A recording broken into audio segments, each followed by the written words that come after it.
আল্লাহ ভালো জানে আমরা কি দোষ করছিলাম, বাংলাদেশ আমাদেরকে এইভাবে অপমান করে কে? আরে বেটা, আল্লাহ জানে মানে কস কি? তোরা জানোস না তোরা কি ভুল করছিলি? না না ভাই, আমরা কোনো ভুল করি নাই, তোমরা আমাদের সাথে যা করলা এগুলা উচিত না। আরে ভাই, কারে কমু দুঃখের কথা, বাংলাদেশ আমাদের সাথে যা করলো এগুলা মানা যায় না, মানুষের সাথে মানুষ এরকম করতেই পারে না।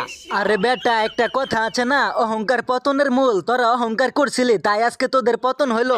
আরে ভাই, কি অহংকার করছি আমরা? আমরা কোনো অহংকার করি নাই। অহংকার করস নাই মানে তোরা বাংলাদেশকে ছোট করে দেখছিলি, তোরা প্রথম ম্যাচে 400 রান কইরা ডিগলার দিয়া চিন্তা করছিলি, বাংলাদেশে কিছু মনেই করস নাই তোরা। তোমরা ছোট দল, তোমাদেরকে ছোট ভাবুম, এটাই তো স্বাভাবিক। আরে বেটা, এই কারণেই তো দেখাইয়া দিলাম অহংকারের ফল কখনো ভালো হয় না।